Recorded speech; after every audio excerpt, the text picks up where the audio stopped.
क्या मैं अयोध्या से लड़ जाऊं? और सर्वेयर्स ने कहा अयोध्या में मत लड़ जाना,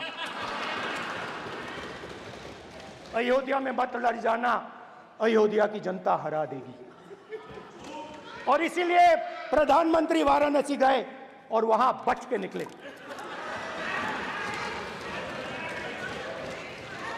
तो अयोध्या की जनता को डराया, पूरे देश को डरा दिया। मैं आपको बताता हूं, आज सुबह में आया, राजनाथ सिंह जी ने मुस्कुरा के मुझे नमस्ते की, और मोदी जी बैठे हैं, मुस्कुराहट नहीं, सीरियस, नमस्ते भी नहीं करते। कहीं मोदी जी ना देख लें, प्रॉब्लम हो जाएगी। वही कहानी गडकरी जी की है, सच्चाई है। अरे भाई, अयोध्या की जनता को छोड़ो, ये तो बीजेपी वालों को डराते हैं।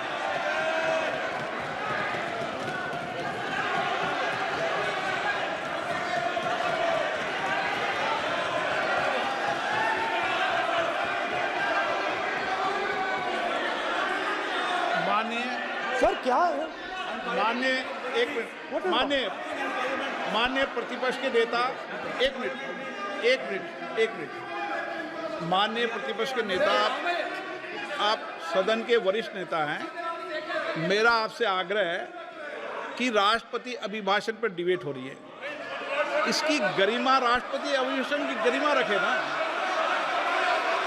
ये तो अपेक्षा आपसे सब करते हैं कि आप राष्ट्रपति अभिभाषण पे बोले, नीतियां पे बोले, कार्यक्रमों में बोले। आप व्यक्तिगत रूप से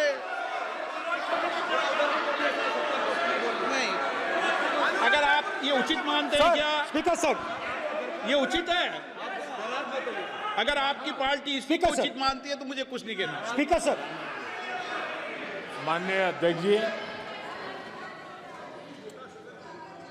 लोकतंत्र ने और संविधान ने मुझे सिखाया है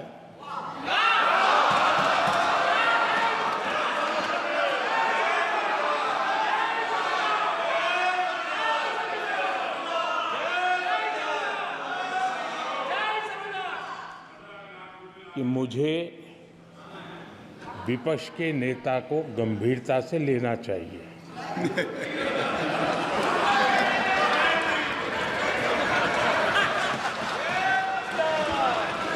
स्पीकर सर, आपने कहा कि डिबेट प्रेसिडेंट्स एड्रेस पे होनी चाहिए। ये जो मैंने किया है, अनुराग ठाकुर जी ने अयोध्या की बात की थी, अनुराग ठाकुर जी ने सनातन धर्म पर आक्रमण की बात की थी, इसीलिए मैंने ये किया है। मैं दिखाना चाहता हूं कि अयोध्या में क्या हुआ, अयोध्या की सच्चाई क्या थी। प्रेसिडेंट्स डिबेट में उन्होंने बात उठाई थी, मैंने बात बंद की। प्रधानमंत्री जी को अच्छी लगी अयोध्या के बाद अच्छी लगी, डर फैलाया और ऑपोजिशन का रिस्पांस एक साथ मिलकर भारत जोड़ो यात्रा, सारे के सारे ऑपोजिशन, पूरा देश एक साथ मिलकर कन्याकुमारी से कश्मीर तक चला। और जो आपने डर फैलाया, उसके बारे में यात्रा में बहुत कुछ सुनने को मिला। अभी तक याद है, सुबह 7 बजे, 7-8 बजे की बात थी, यात्रा में चल रहे थे। एक महिला आती है, हमारे साथ चलती है, मेरा हाथ पकड़ती है और घबराई हुई सी थी। तो मैंने पूछा क्या हुआ, वो मुझे कहती है मुझे मार रहा है,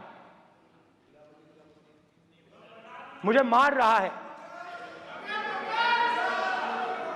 मैंने पूछा कौन मार रहा है, कौन मार रहा है?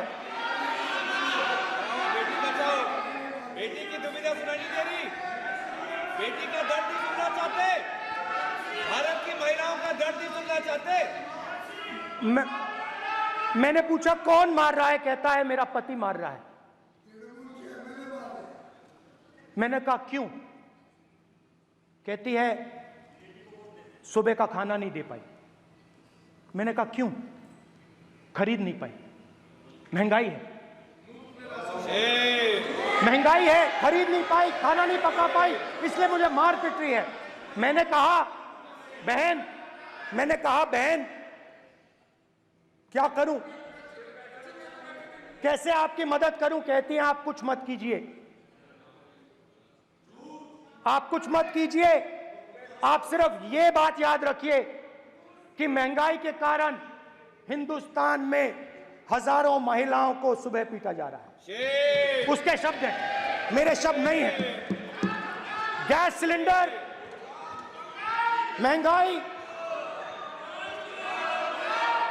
तो आपने गरीबों को, महिलाओं को डराने का काम किया। शिव जी कहते हैं डरो मत, डराओ मत। आपने हिंदुस्तान की महिलाओं को महंगाई से हर रोज डराया है। कुछ दिन पहले मैं पंजाब में अग्निवीर के परिवार से मिला। सुनिए अग्निवीर के परिवार से मिला। छोटा सा घर था, छोटा सा घर था।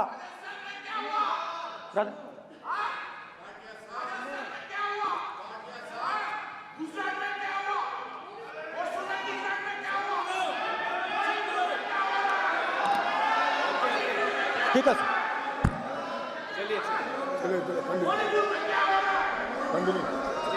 छोटे से घर में अग्निवीर शहीद हुआ, लैंडमाइन ब्लास्ट में शहीद हुआ। मैं उसे शहीद कह रहा हूं, मगर हिंदुस्तान की सरकार उसे शहीद नहीं कहती है। नरेंद्र मोदी उसे शहीद नहीं कहते हैं, नरेंद्र मोदी उसे अग्निवीर कहते हैं। उस घर को पेंशन नहीं मिलेगी, उस घर को कंपनसेशन नहीं मिलेगी, शहीद का दर्जा नहीं मिलेगा। और बेचारे बैठे हुए थे, 3 बहनें थी, एक साथ बैठी हुई थी, रो रही थी। आम जवान को पेंशन मिलेगी, जरूर दुख होगा, मगर हिंदुस्तान की सरकार आम जवान की मदद करेगी। मगर अग्निवीर को जवान नहीं कहा जा सकता। अग्निवीर यूज एंड थ्रो मजदूर है। और आप उससे कहते हो, उसको आप 6 महीने की ट्रेनिंग देते हो, 6 महीने की ट्रेनिंग देते हो। दूसरी तरफ चाइना के जवान को 5 साल की ट्रेनिंग मिलती है, राइफल लेकर उसके सामने खड़ा कर देते हो, उसके दिल में भय पैदा करते हो। एक जवान और दूसरे जवान के बीच में फूट डालते हो कि एक को पेंशन मिलेगी, एक को शहीद का दर्जा मिलेगा, दूसरे को नहीं मिलेगा, और फिर अपने आप को देशभक्त कहते हो। ये कैसे देशभक्त हैं?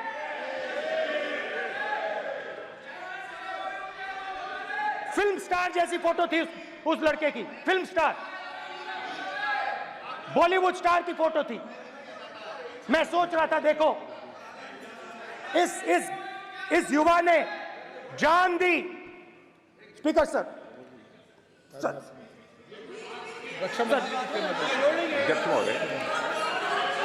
अध्यक्ष महोदय, एक आदमी सब पर भारी। अध्यक्ष महोदय, मैं नेता प्रतिपक्ष से अनुरोध करना चाहूंगा, गलत बयानी करके सदन को गुमराह करने की कोशिश गलत नहीं है सर, गलत नहीं है सर, कर देना चाहता हूं कि गलत युद्ध नहीं है के सर। दौरान अथवा सीमाओं की सुरक्षा के दौरान यदि हमारा कोई अग्निवीर का जवान शहीद होता है तो उसके 1 करोड़ रुपए की धनराशि सहायता के रूप में उसके परिवार को मुहैया कराई जाती है। इस प्रकार की गलत बयानी से सभी को गुमराह करने की कोशिश नहीं की जानी चाहिए। संसद महोदय, अध्यक्ष। स्पीकर सर, स्पीकर सर देखिए, स्पीकर सर देखिए, राजनाथ सिंह जी की एक राय है, मेरी एक राय है। सच्चाई अग्निवीरों को मालूम है, हमें बोलने की जरूरत नहीं है। अग्निवीर को किस चीज का सामना करना पड़ता है शहीद का दर्जा मिलता है या नहीं मिलता है, कॉम्पनसेशन मिलता है नहीं मिलता है, पेंशन मिलती है नहीं मिलती है, वो उसको मालूम है। पॉइंट ऑफ ऑर्डर है मान्यवर। अब सदन के सामने दो स्टेटमेंट हुए, एक हुआ विपक्ष के नेता का, दूसरा हुआ माननीय राजनाथ सिंह जी का, रक्षा मंत्री जी का। ये कहते हैं कि 1 करोड़ रुपया नहीं मिलता है। श्री राजनाथ सिंह ने अधिकृत रूप से कहा कि मारे जाने वाले अग्निवीर को जो शहीद होता है उसको 1 करोड़ रुपया मिलता है। उनको फैक्चुअल पोजीशन सदन पर रखनी चाहिए मान्यवर। ये सदन झूठ बोलने की जगह नहीं है मान्यवर, यह सच बोलना चाहिए। और अगर ये नहीं रखते हैं तो उनको ये सत्यापन नहीं करते अपने स्टेटमेंट का, तो उनको सदन और देश से और अग्निवीरों से माफी मांगनी चाहिए माननीय।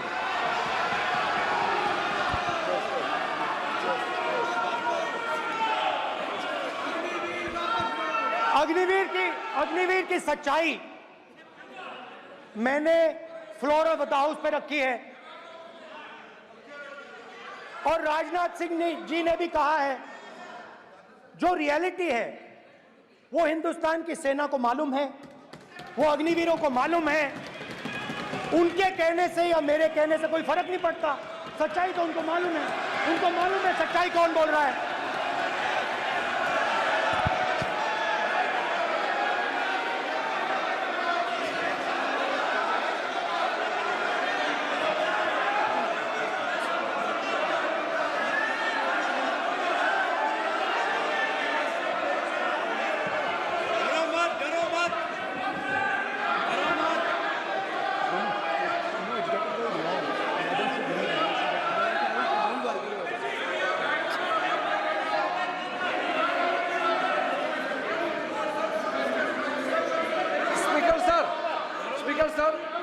अभी मेरा छोटा सा अनुरोध है, क्योंकि सर ये विषय गंभीर है और अभी माननीय गृह मंत्री जी ने जो बात रखे हैं कि 2 स्टेटमेंट जो रक्षा मंत्री जी ने बताया सदन को और माननीय विपक्ष के नेता राहुल गांधी जी ने जो स्टेटमेंट रखा है, इसमें इन्होंने जो कहा है कि रक्षा मंत्री बोलने से क्या फर्क पड़ता है, इतना हल्का फुल्का कैसे स्टेटमेंट दे सकता है लीडर ऑफ ऑपोजिशन।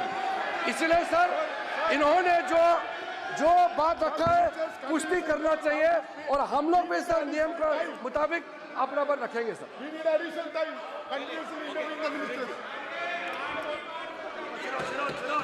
और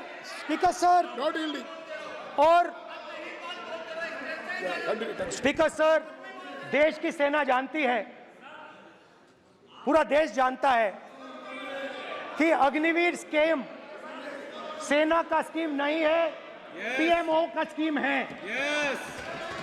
और पूरी सेना जानती है कि स्कीम प्राइम मिनिस्टर का ब्रेन चाइल्ड था, स्कीम सेना का ब्रेन चाइल्ड नहीं था। जैसे नोटबंदी की गई वैसे ही आर्बिट्री तरीके से। अध्यक्ष महोदय, अध्यक्ष महोदय, मैं नेता प्रतिपक्ष से विनम्रतापूर्वक अनुरोध करना चाहता हूं कि कृपया वह सदन को गुमराह करने की कोशिश न करें। अग्निवीर योजना के संबंध में बहुत सारे लोगों से 158 ऑर्गेनाइजेशन के साथ सीधा संवाद स्थापित हुआ है, उनके सुझाव लिए गए हैं, तब यह अग्निवीर योजना लाई गई है और बहुत सोच समझकर यह योजना लाई गई है। और मैं यह भी स्पष्ट कर देना चाहता हूं, इस प्रकार की योजनाएं दुनिया के कई देशों में है, यूएस में है, यूके में है, वहां पर किसी को कोई किसी प्रकार की आपत्ति नहीं है।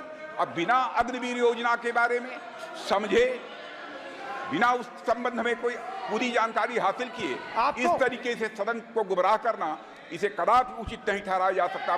महोदय, मैं तो आपसे यह अनुरोध करूंगा, इसे सदन की कार्रवाई से बाहर निकाला जाना चाहिए। आपको देखिए, सिंपल सी बात है स्पीकर सर, इनको अग्निवीर अच्छा लगता है, आप उसको रखिए, हम उसको बदल देंगे, हटा देंगे। सिंपल सी बात है, हमारी सरकार आएगी, अग्निवीर को हम हटा देंगे, क्योंकि हम सोचते हैं कि अग्निवीर सेना के खिलाफ है, जवानों के खिलाफ है, देशभक्तों के खिलाफ स्कीम है।